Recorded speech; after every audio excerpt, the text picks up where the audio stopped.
राक्षसों के अत्याचार लगातार बढ़ने लगे। पृथ्वी गाय का रूप धर भगवान ब्रह्मा और विष्णु के पास गई। हे भगवान, धरती पर राक्षसों के अत्याचार बढ़ते ही जा रहे हैं, कुछ कीजिए प्रभु। हे नारायण, अब आपको पृथ्वी की रक्षा के लिए धरती पर 8वें अवतार के रूप में अवतरित होने का समय आ गया है। ठीक है ब्रह्मदेव, मैं पृथ्वी का उद्धार करने के लिए मानव रूप में जन्म लूंगा। भोजवंशी राजा उग्रसेन मथुरा के राजा थे। उनका पुत्र कंस बहुत ही अत्याचारी स्वभाव का था। कंस ने उग्रसेन को राजगद्दी से उतारकर कारागार में डाल दिया। सैनिकों, पिताजी महाराज को काल कोठरी में डाल दो। आज से मथुरा नगरी में कंस का राज चलेगा। आज से महाराज उग्रसेन यहाँ बंदी बनकर रहेंगे और मथुरा नगरी पर मैं राज्य करूंगा। आशीर्वाद दीजिए पिताजी महाराज। कंस, तू मेरा पुत्र है, ये सोचकर मुझे लज्जा आ रही है। देखना, एक दिन तेरे पाप का घड़ा अवश्य भरेगा। कंस की छोटी बहन देवकी के विवाह की तैयारियां चल रही थी। देवकी मथुरा के राजा उग्रसेन के छोटे भाई देवक की पुत्री थी। ये कंस की चचेरी बहन थी। अरे भैया कंस, आप आइए। प्रिय बहना देवकी, कल तुम इस महल से विदा हो जाओगी। तुम्हारे बिना ये महल सूना हो जाएगा। भैया कंस, आप मुझे बहुत याद आओगे। अगले दिन देवकी का विवाह वसुदेव नामक यदुवंशी सरदार से संपन्न हुआ। महाराज वसुदेव, मैं अपनी बहन देवकी से बहुत स्नेह करता हूँ, इसलिए देवकी बहन को मैं स्वयं अपने रथ पर ससुराल विदा करके आऊंगा। ये तो हमारे लिए बहुत ही सौभाग्य की बात है महाराज कंस। कंस देवकी और वसुदेव को छोड़ने चल पड़ता है। देवकी के पिता देवक उसे बहुत सारा धन धान्य संपत्ति आदि देकर विदा करते हैं। कंस देवकी और वसुदेव के साथ वार्तालाप करते हुए अभी आधे रास्ते ही पहुंचा था कि रास्ते में एक आकाशवाणी होने लगी। हे कंस, जिस देवकी को तू बड़े प्रेम से ले जा रहा है, उसी में तेरा काल बसता है। इसी के गर्भ से उत्पन्न 8वां पुत्र तेरा वध करेगा, तेरा वध करेगा। ये आकाशवाणी कैसी? नहीं, ये झूठ है। देवकी की कोख से जन्मा 8वां बालक मेरा वध करेगा? नहीं, ऐसा नहीं हो सकता। यदि ऐसा है तो मैं वसुदेव का ही वध कर देता हूँ। हाँ, यही ठीक रहेगा। फिर मुझे कोई डर नहीं। नहीं भैया, इनका वध मत करो। मैं आपके आगे हाथ जोड़ती हूँ। मेरा सुहाग मत उजाड़ो भैया कंस। मैं आपसे वादा करती हूँ, मेरे गर्भ से जो भी संतान पैदा होगी उसे मैं तुम्हें सौंप दूंगी, पर इन्हें मत मारो भैया। ठीक है, मैं वसुदेव का वध नहीं करूंगा, पर तुम दोनों अब मथुरा के महल की काल कोठरी में बंदी बनकर रहोगे। कंस, देवकी तुम्हारी प्रिय बहन है, मुझे काल कोठरी में बंद कर दो, पर देवकी को छोड़ दो। कंस ने वसुदेव और देवकी की एक बात न सुनी और वसुदेव और देवकी को कारागृह में डाल दिया। देवकी वसुदेव दोनों बहुत ही दुखी और हताश हो रहे थे। स्वामी, मेरी वजह से आज आपको कारागृह में रहना पड़ रहा है। मैं ही आपके लिए दुख और विपदा का कारण बनी हूँ।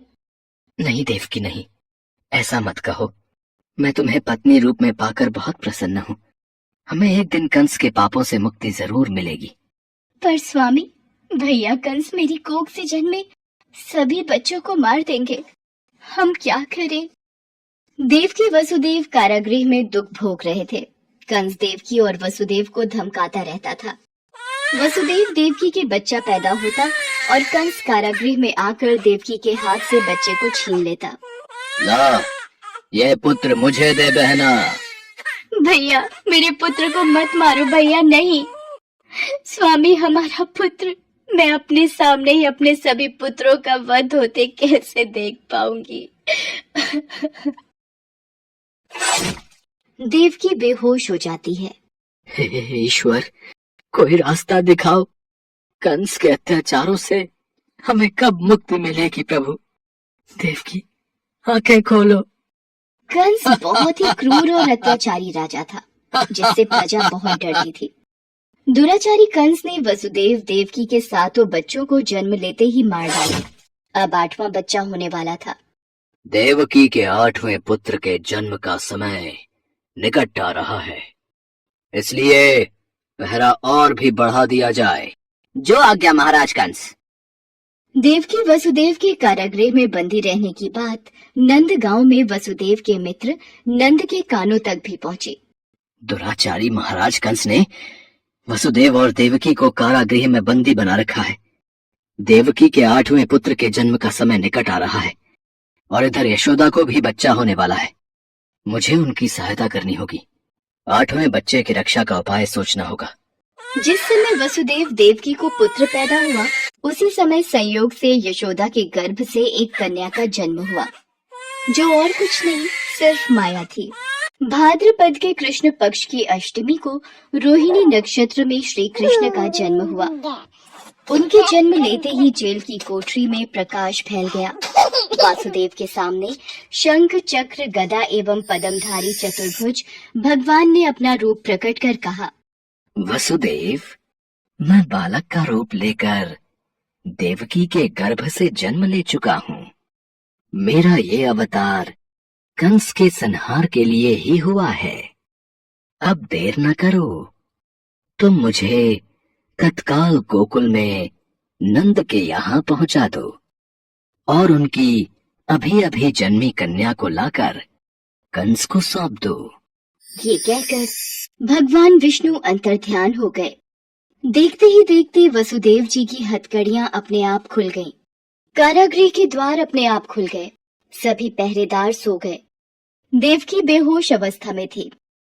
वसुदेव कृष्ण को एक टोकरी में रखकर गोकुल को चल दिए। बारिश और तूफान के बीच नन्हे कृष्ण को उठाए वसुदेव चल रहे थे। यमुना जी का जलस्तर तो बहुत ऊपर हो रहा है। कैसे जाऊं अपने नन्हे बालक को लेकर? हे नारायण, सहायता कीजिए। यमुना नदी श्री कृष्ण के चरणों को स्पर्श करना चाहती थी, इसलिए वो ऊपर हो गई। भगवान ने अपने पैर लटका दिए। चरण छूने के बाद यमुना घट गई। भगवान श्री कृष्ण की इस लीला को वसुदेव भली भांति देख रहे थे। वो यमुना पार कर गोकुल में नंद के यहाँ गए। मैं इस बालक कृष्ण को तुम्हें सौंप रहा हूँ। ये बड़ा होकर मथुरा वासियों को कंस के अत्याचारों से मुक्ति दिलाएगा। लाओ मित्र वसुदेव, यशोदा अभी गहरी नींद में है। मैं इस बालक को यशोदा की बगल में सुला देता हूँ। नंद माया रूपी कन्या को वसुदेव के हाथों में दे देते हैं।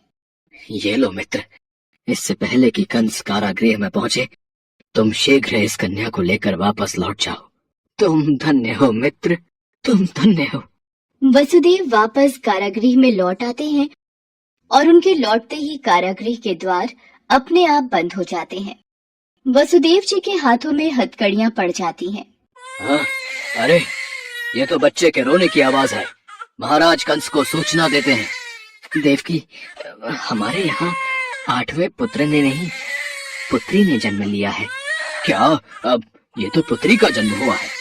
पहरेदार कंस के पास जाते हैं। महाराज की जय हो। देवकी ने पुत्र को नहीं, पुत्री को जन्म दिया है। क्या? ऐसा कैसे हो सकता है? कोई बात नहीं, शायद मेरे प्रकोप से भगवान भी डर गए और पुत्र की जगह पुत्री का जन्म हो गया ये तो विधि का विधान बदल गया, पर मुझे सावधान रहना होगा। मैं इस कन्या का भी वध कर दूंगा। भैया इसे छोड़ दो, ये तो कन्या है। आपको तो मेरे 8वें पुत्र से कष्ट था। कंस ने देवकी की एक न सुनी और कन्या को देवकी की गोद से छीन लिया। कंस ने जैसे ही कन्या को पत्थर पर पटक कर मारना चाहा, वैसे ही कन्या कंस के हाथों से छूटकर आकाश में उड़ गई और कन्या ने देवी का रूप धारण कर लिया। हे कंस, तुझे मुझे मारकर कोई लाभ नहीं मिलेगा। तुझे मारने वाला तो कब का पैदा हो चुका है। और गोकुल पहुंच गया है। ये कहकर देवी अंतर्ध्यान हो गई।